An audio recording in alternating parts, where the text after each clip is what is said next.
Hi everyone, I'm meteorologist Rusty McCranie and welcome to Weather Express. Your weather in 5 minutes. Start the clock. Friends, several areas of very active severe weather across the area today. We'll start off with what's happening in the Four Corners and the Southern Plains. Big time storm system again situated over the Four Corners. It's kicking out energy right now through Oklahoma, Arkansas, Louisiana, and East Texas. Look at all the lightning with these storms. I mean, these are prolific thunderstorms moving through in the last couple of hours. They produced all modes of severe weather, especially in Louisiana and the Brazos Valley of far East Texas.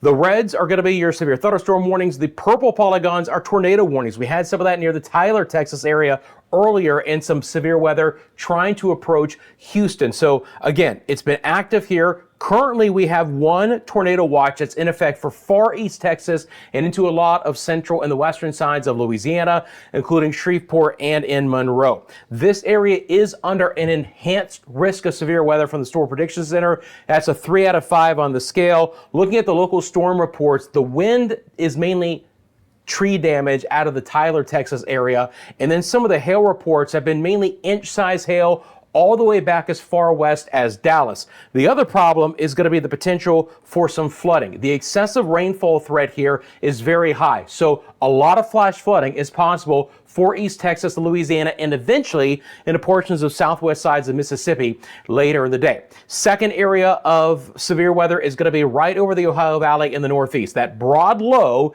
situated right over Ohio. On the east side of that, the south winds have actually brought in a lot of severe weather. When I bring back on the warnings, you see these purple polygons near Scranton, PA today? Those are all tornado warnings just east of Scranton along I-84 into the southern sides of New York. So look, near the city towards Newark, Allentown, Pennsylvania, and then eventually off towards the east, we could have more active severe weather in this part of the country today as well. Maybe not as high end, but it's still that slight risk for those areas that I've already mentioned, all the way in towards Binghamton and Cortland, New York. We have another area of some severe storms back into Florida. It's much more isolated in nature for today, but in Brevard County, Florida, they've already had a couple of severe thunderstorm warnings and that marginal risk in green for portions of Florida later in the day. Again, this storm system is a massive one back in the Four Corners. When you get into the colder air, we've actually had feet of snow in the higher elevations and the higher peaks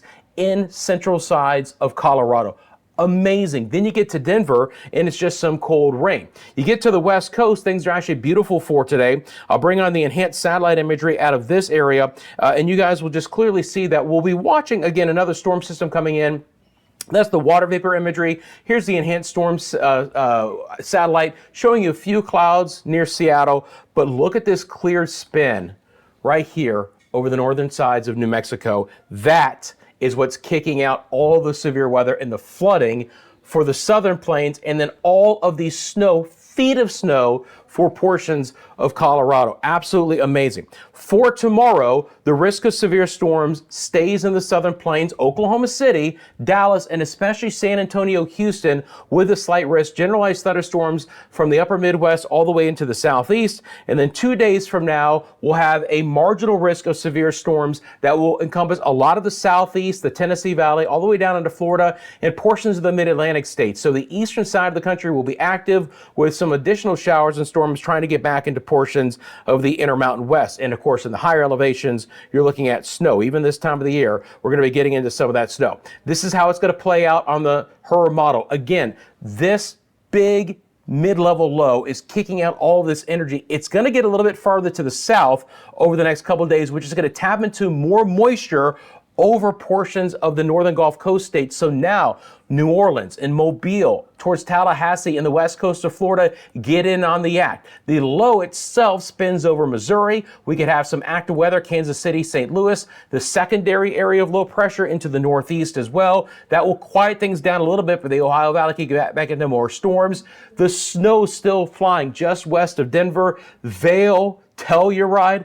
Amazing stuff there. You've got another broad area coming back into portions of New Mexico and Arizona. You want some quieter weather, you get back into portions of the West Coast. Let's take a look at how much rain could fall. It's going to be an unbelievable amount here in a couple of spots. Going to bring up the total precip. This is my area of concern for the opportunity for some flooding over the next couple of days. Again, far east Texas towards Shreveport, Lafayette, Louisiana, maybe over a half foot of rain, Monroe, portions of Mississippi, southern sides of Arkansas. 5, 6, 7+ inches of rain in some of those spots. A lot of wet weather for the southeast, drier out towards the west. And then amazingly, we're still going to have some snow to talk about here. Again, it's a very narrow corridor, but just west of Denver, friends, again, a couple of feet of snow there. How about that? I'm out of time. Appreciate you making Weather Express a part of your daily routine. Thank you for subscribing to the channel. Thanks for liking the video. It helps support us. Let me know in the comment section below where you're viewing from. Have a great rest of your day, and I'm back tomorrow with your latest 5-minute forecast.